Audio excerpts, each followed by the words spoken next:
Hey, you're back with the Get Out Deck Guy. I'm Steve Rhode, the old, authentic, original Get Out Deck Guy. And with me, as always, is Damon Day, the new Get Out Deck Guy. Damon, say hello. What's up? That's good. Always something. How many times have we heard this advice? Just pay more than the damn minimum and you'll get out of debt. Now, it sounds logical. We've been through it 1,000 times. We've all heard it.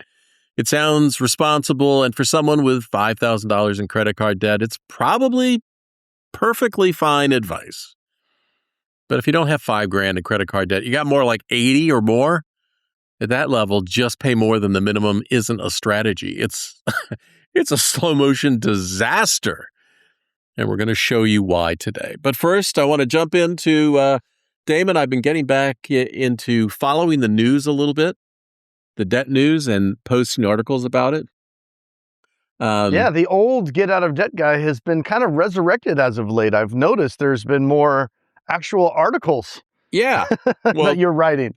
You took a sabbatical for a couple of years. Well, I did. Everybody needs a break. And what I'm most interested in are stories that really make a difference for the average person. And so that's what I've been following. So I've been on a posting spree. But let me just cover kind of, if anybody wants to stay in tune with what's happening on a weekday basis, then go to getoutofdebt.org and subscribe to the newsletter, the email that comes out, and you'll have links to all the stories. Yeah, and if you haven't been there recently, Steve's recently redesigned the whole site and modernized it, and it looks nice and clean and good. Not that it didn't look good before, but it looks really good. So if you haven't been there for a while, head back on over there. It's looking nice. I like it. Yeah, thank you. I appreciate that because I have a massive development team that manages the site and has a staff of 1, including me. Yeah. So it's nice to be acknowledged for all the hard work I did over Christmas. It's a hefty payroll. Oh, yeah. And I work for free too. So let me just go through a couple of these stories. There's a new student loan payment plan that's coming out in July. It's called the WRAP plan. And, it's hard to get excited about student loan repayment stuff because it feels like we're trying to push a piece of string up a hill, right? It's always changing. And so the best I can suggest to people is that, they read the article if they have student loans and just kind of familiarize themselves. But when it comes to student loan plans, July seems like 5 years off. Right? Yeah. Everything but changes. It's going to come quick. Yeah. Probably a story that was not surprising, but it certainly concerned me was my post that I did on 24% of Americans have zero emergency savings. And that kind of gets back into what we were talking before about the K-shaped economy where, half the people are doing as well or better and half the people are sinking. So those that are sinking are really, really sinking fast. Yeah. Yeah. It's getting tight out there, Steve. It is. And I know it's going to come no surprise that I'm going to say this, but a good way to keep up if you're falling behind is to get the hell out of debt. Right. Well, you can get rid of their debt payments. I mean, and I'm not talking about even just unsecured loans. I mean, this is kind of like the new way. Yeah. If you're struggling income wise, those guys, if you're only making $300,000 a year, right? Only that's become the new struggle. I feel like $250,000 a year. It's like the new struggle. Right. Like I'm barely holding on. That's middle class.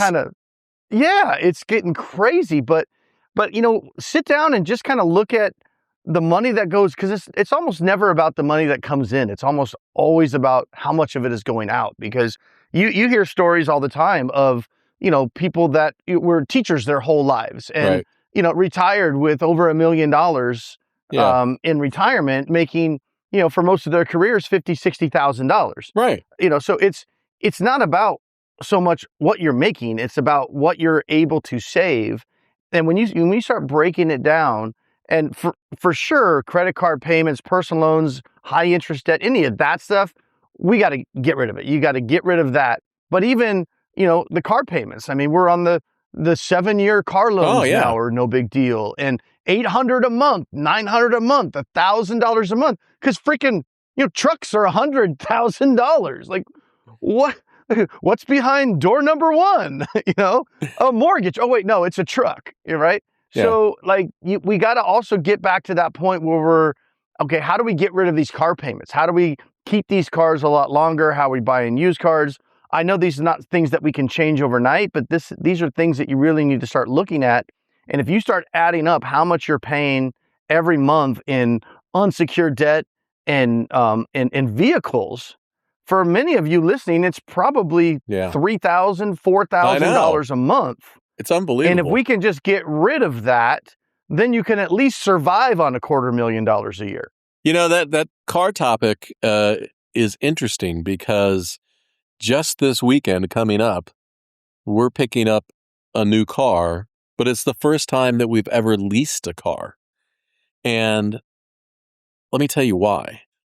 It might not make sense for anybody else, but maybe me. Nobody doing gig work to make ends meet. No, don't lease a car. No, that's true. You can't do it as part of the lease. But we don't drive that many miles every year. And what I have noticed since we've been driving Teslas, it doesn't have anything to do really with a Tesla, but the new vehicles are so technology intensive, so computer intensive. Like even the Tesla that you have, Damon, you look at the cameras and the computer and stuff. It feels like a dinosaur now, and it's only 5 years old. Right. And so if somebody got a 6-year loan or 8 or whatever, there's a real concern also that car, any car, might not be supported in the future by a manufacturer just simply because of the technology that's in it. So we're actually trading in a car that we purchased and for a lease because the car we're trading in is 2021, I believe. And so the technology, we can already tell it's getting behind the curve. But the lease is about $60 more a month than what the car payment was.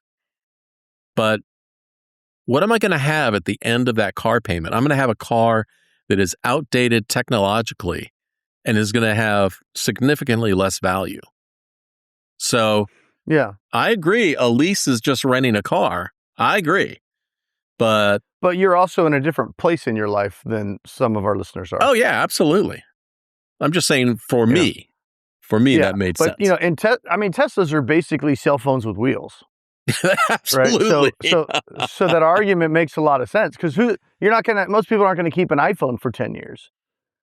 No, right? Just because of the technology. It's a lot slower. It's clunkier. Like I noticed major differences when I was visiting you back east, last year? Yeah. And we went for a ride in your Tesla and you put on the full self-driving. Yeah, it just drove. And I was like, this is so much better than the full self-driving in my Tesla. I understand we're talking about first world problems here. Yeah. But I didn't notice, and I don't want to say how bad my self-driving was, but compared to the self-driving that Steve had, what is your Tesla, 24? 24, yeah.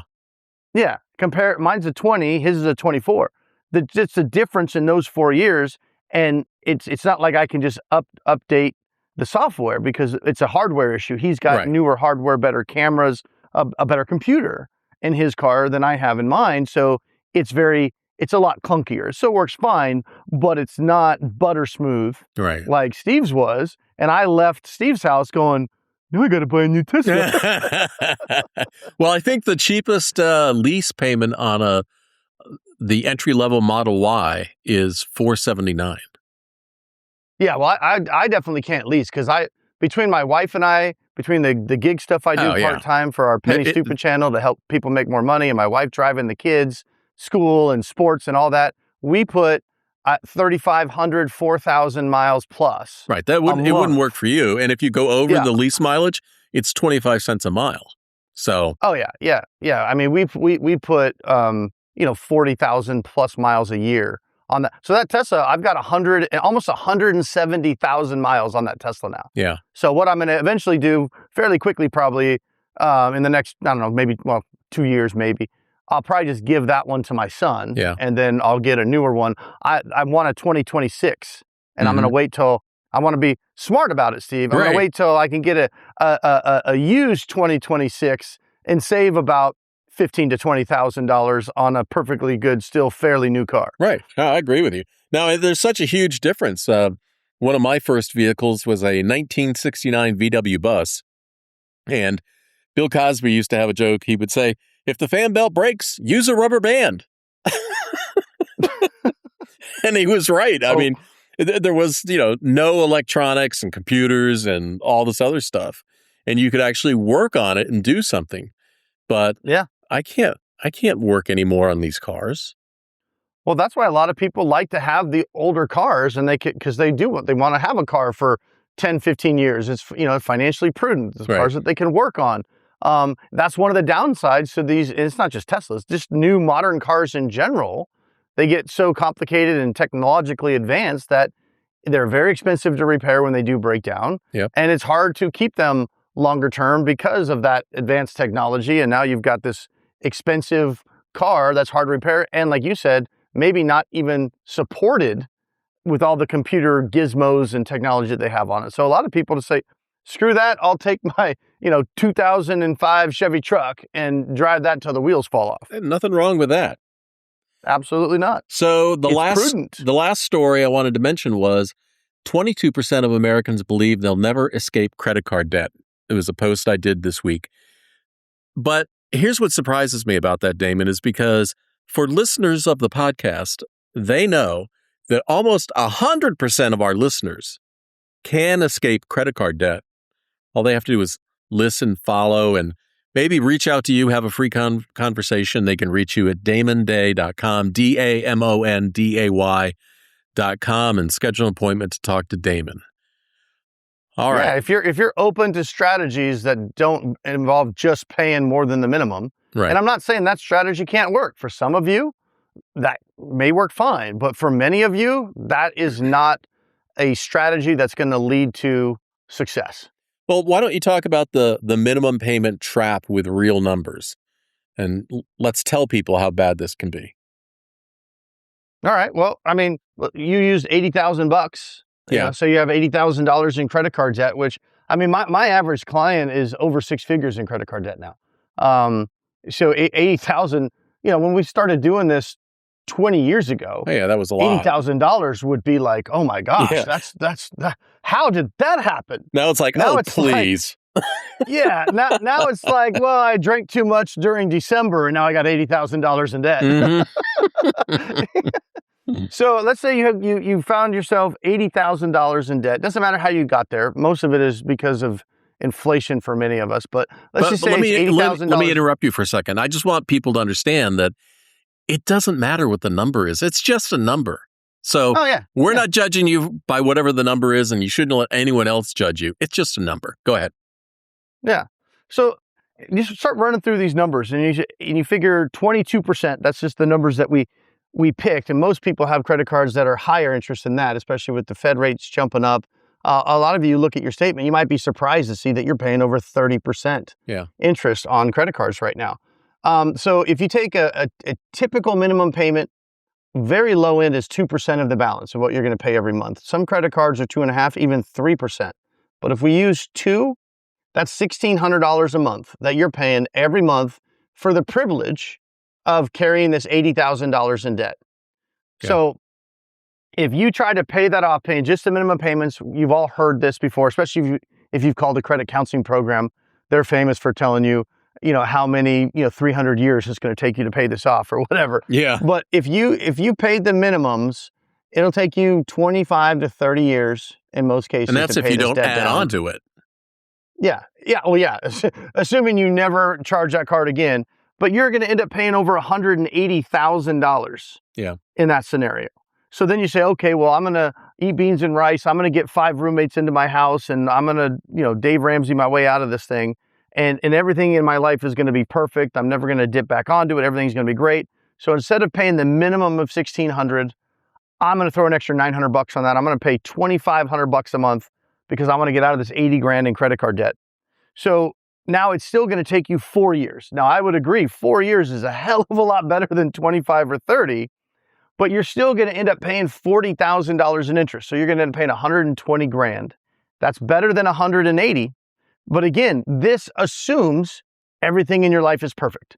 Over the next 4 years, the cost of food doesn't go up, car doesn't break down, you don't have any, health issues, you don't have anything happen in your life over the next 4 years that you don't have already planned for in your budget that you realistically can stick to over the next 4 years, which most people can't. Things come up, life is life. So, that's 120 grand you took to pay that off. And that just assumes everything is perfect. Now, can that work? Yes, that can work. If you're going to be a betting man, are you going to put all your money on that working? I'm not. Probably not.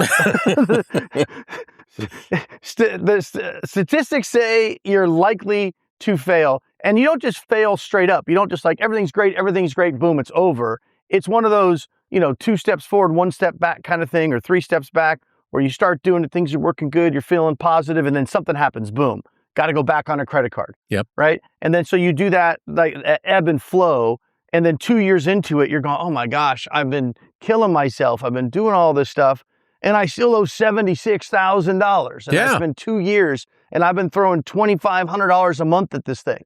And then you start to get discouraged, and then you eventually just give up, right? And that's why people carry this debt. And that's why Steve's article, what did you say? What was the percentage of people that feel like they're never going to get out of credit card debt? 22%.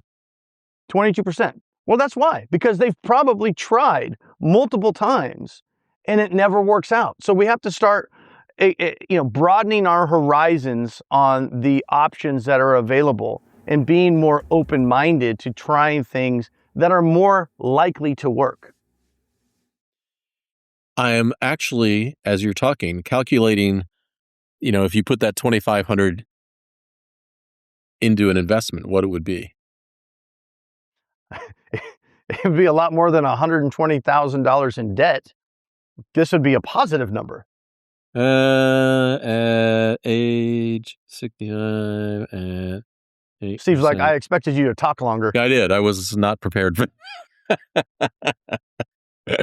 All right. So, what did we say? If you'd pay off, it'd take about $120,000 to pay off that 80 grand in 4 years. In 4 years. So $2,500. If instead, like you talked to Damon and you came up with an alternative plan, and you didn't have to do that $2,500 a month, if you just put it in, now you would have over almost $1 million by the time you went to retire. Well, what age were you assuming? 45. If you were 45. Okay, yeah, that's important to know. Yeah. Because some guy's like, well, I'm 60 now, so I'll have $1 million when I retire at 65. No, and isn't it surprising the number of people that call you and contact you that are nearing the end of retirement? No retirement. Yeah.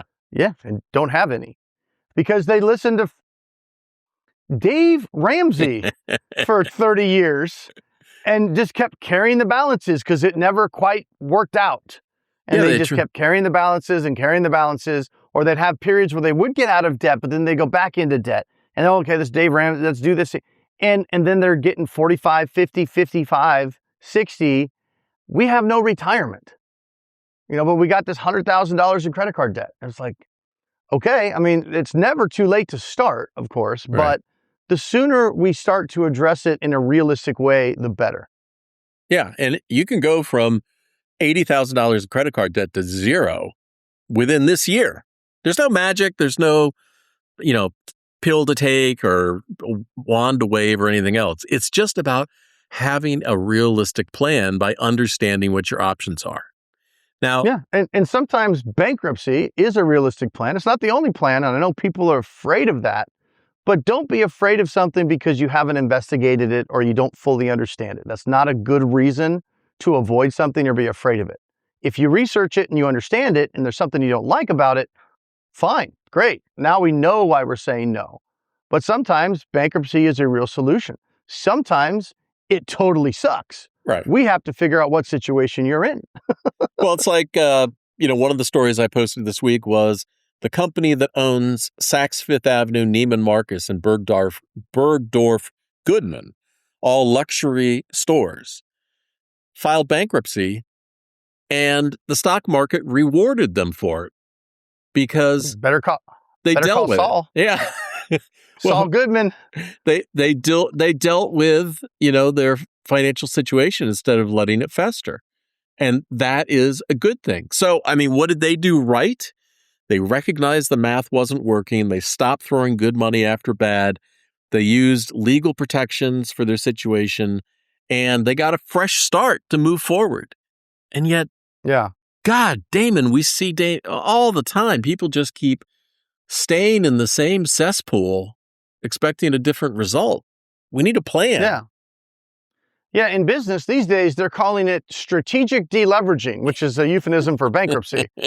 But, it sounds like we're smart, right? And they are. Like, okay, this is not working. Let's strategically deleverage our balance sheet, which means get rid of the debt, and then it will look a lot nicer and we can do better moving forward, right? Things Absolutely. change, life changes, circumstances change. In business, same as in personal lives, right? Sometimes you're at a point where you're just like, okay, we need to pump the brakes on this. It's not working. We need to take a page out of the business book, and we're going to strategically deleverage our personal finances and do better moving forward. Yeah, why shouldn't that be rewarded? I know. So let's talk about the high income trap. Here's a cruel irony for people who make a lot of money or make good money, whatever you want to call it. You can make those big payments, sure. But your lifestyle is built around your income. So every month you don't pay extra becomes another missed opportunity. Every month you do pay extra, well, then you end up feeling deprived and resentful. And so you don't continue doing that. The math is punishing. $30,000 a year towards debt feels like sacrifice. And let's be honest, it barely moves the needle. And meanwhile, like you said, Damon, life just keeps effing happening. And soon you might do great for 21 months, and then something happens and the crack begins to form. And now you're back to where you started from. I can't tell you the number of people I've talked to over the years. Like you have said before, what's this debt from? Oh, that was from my previous consolidation. Yeah. Yeah. The last time I tried to fix it, that's carried over. Yeah, and I see that a lot with clients, especially my high earning clients. Mm-hmm. It's almost harder to make the decision when you can what you assume you can afford the payments, right? When you're just looking on paper and how much is coming in every month, how much is going out. Okay, I have enough to cover the payments, right? But maybe there's no investments being made, no retirement savings, any of that stuff, and so it's harder to pull the trigger on a solution, especially if that solution doesn't sound fun, when they're able to keep up the status quo of minimum payments, even if that's $2,000, $3,000, $4,000 a month, versus the clients that come to me and they're already behind a month or two, right? And they're behind because they got to the point where it's like, I'm either going to pay my mortgage or I'm going to pay my credit card, but I can't pay both this month. Yeah, something got their attention. So they choose the mortgage. Right. Now, and so now for those people, it's almost the silver lining, I would say, because the decision has already been made for them. Because now they're not so much as worried, what about my credit score? I'm already 2 months behind. My credit score already took a hit. Now my credit score is 550. Okay, well, I don't have to worry about that anymore. It's 550. What's done is done. Right. How do I fix this? Versus somebody that's been paying $3,000 a month, keeping the minimum payments, keeping the creditors happy, keeping the credit bureaus, patting them on the back, saying, you're doing such a good job. Keep going. They're like, oh, I got a 740 credit score, and I've always had a 740 credit score, and I don't want to hurt that. So, missing a couple of payments so I can negotiate a better deal on these credit cards doesn't sound good, or filing bankruptcy doesn't sound good. That's going to hurt my credit. No, and life's too expensive without a good credit score. It's like, hell, life's costing you $36,000 a year right now with a great credit score. Yeah, that's what you're paying for it. Sounds to me like a good credit score is just keeping you in debt, and it's very expensive. Bergdorf, Neiman Marcus, and Saks Fifth Avenue, I think in that story, if I remember correctly, they had over 25,000 creditors. Yeah. That's what you mentioned yesterday when we recorded this podcast the first time. For the first time. This is our second time through on this podcast. Yeah. It didn't work yesterday. That's why it's late this week. And this one is so much better than yesterday's. Well, we did a trial run. Maybe we should start doing a practice run every week. Yeah, I just got PTSD because I looked at the timer. It was right about now the whole thing crapped out.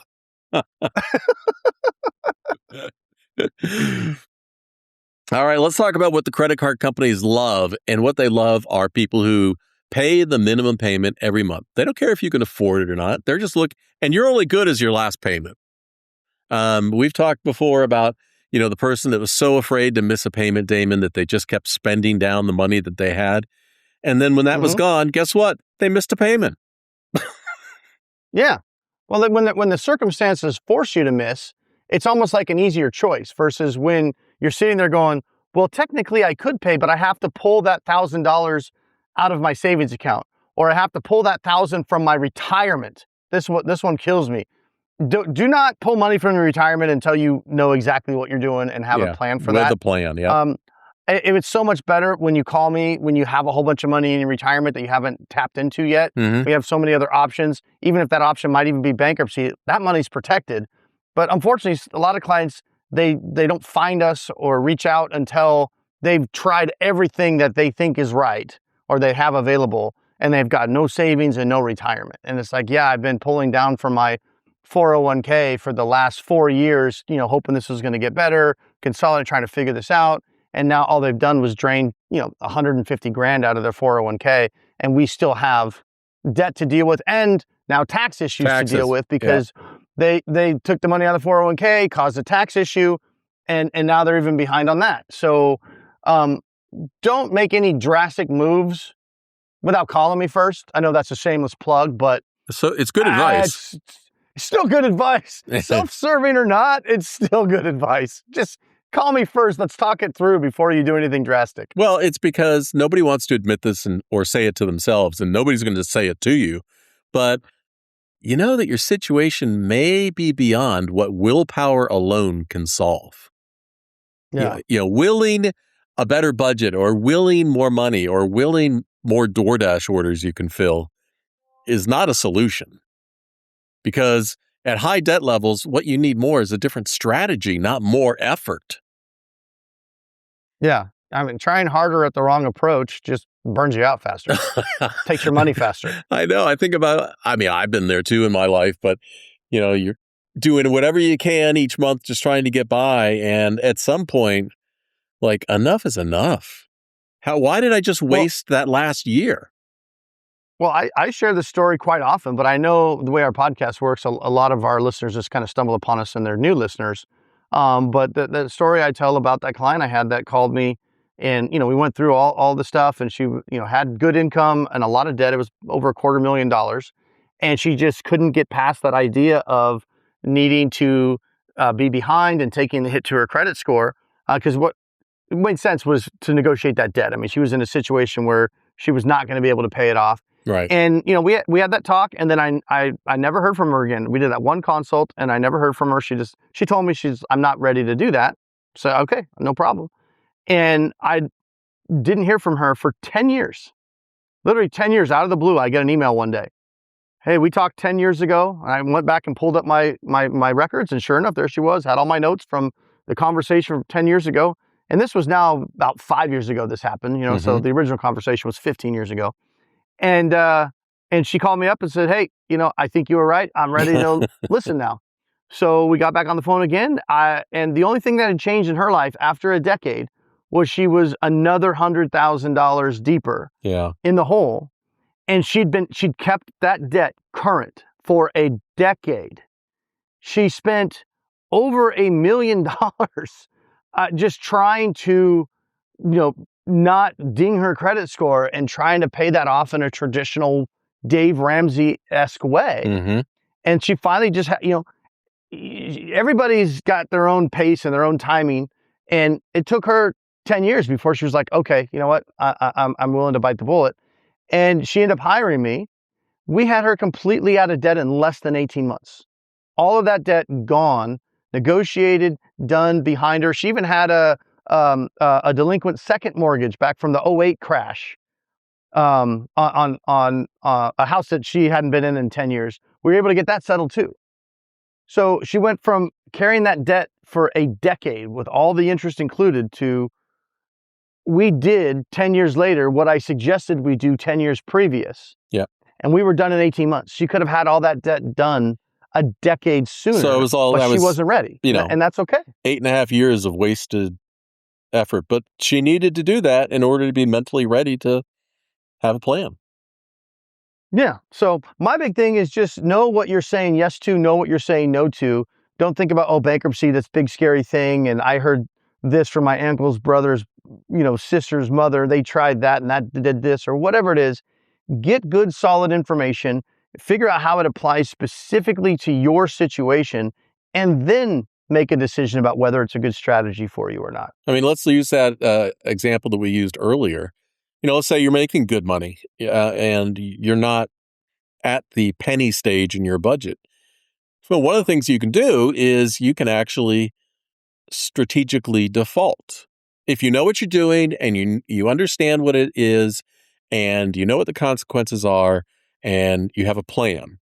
So instead of spending that $2,500 a month forever, at least for the next 30 years while you're trying to limp along, pay off this thing, you could actually stop making the minimum payments, put it into a settlement fund, and you will have enough money accumulated that, like Damon said, you could actually settle that debt if you knew what the best deals were, and you could resolve it without bankruptcy. Yeah. Yeah, and there's pros and cons to that strategy. Same thing. Don't jump into it without knowing who's packing your parachute. Yeah. Right?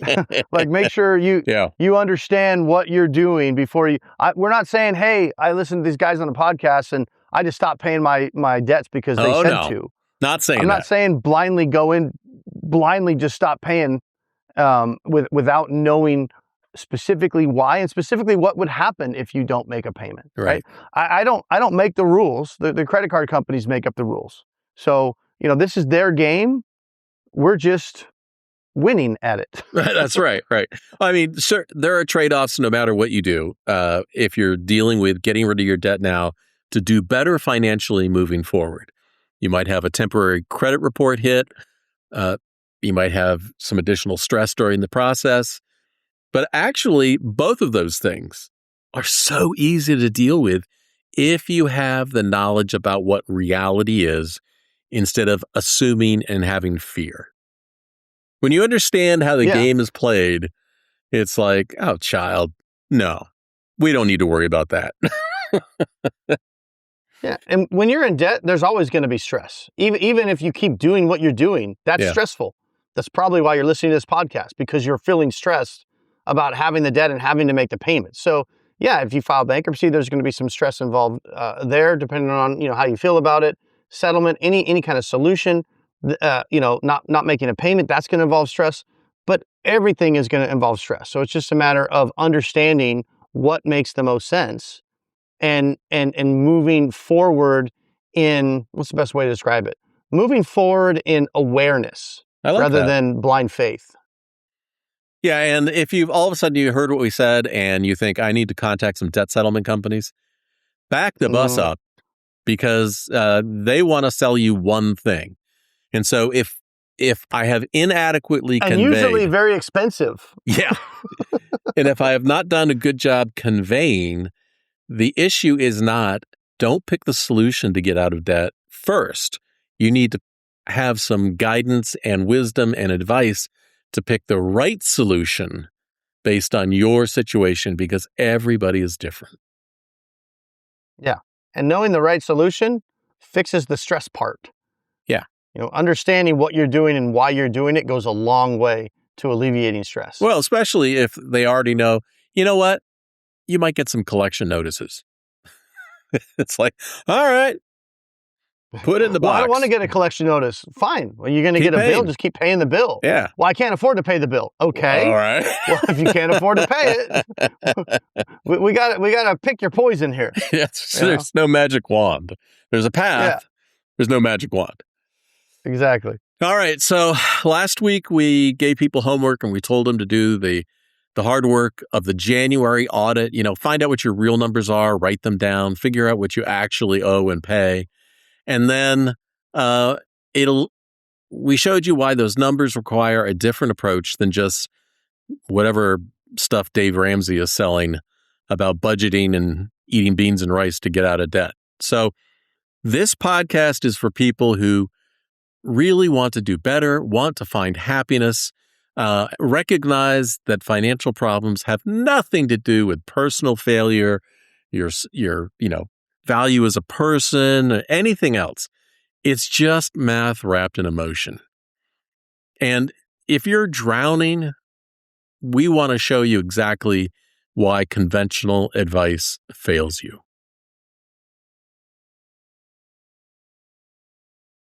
So what are we doing next Thursday, Steve? We're going to flip the script, I think. Yeah, I thought you were doing that. All right, well, next Thursday. Oh, shit, I got to edit something now. Why? Leave it in. It's authentic, like us. So next Thursday, we're going to show you why your income is actually your biggest asset in getting out of debt. Your income is not the problem. It's the solution. And we're going to show you how it's going to change how you see your situation. Yeah. So if this episode made you feel seen, if you've tried to pay more than the minimum and watch the balance barely move, you need what's coming next. Subscribe so you don't miss it. This week, here's what I want you to do. I want you to run the numbers on your own debt. Go to a compound interest calculator. There's a ton of free ones out there. Just Google it, ChatGPT it, whatever you want. Yeah. Plug in the total debt you have, your interest rates, the various payment amounts. See how long it takes. Let the math speak for itself. So you're not failing at debt payoff because you lack discipline. You're failing because you're using the wrong tool for the job. So Damon, next week, let's talk about finding the right tool. And I will see ya. Peace.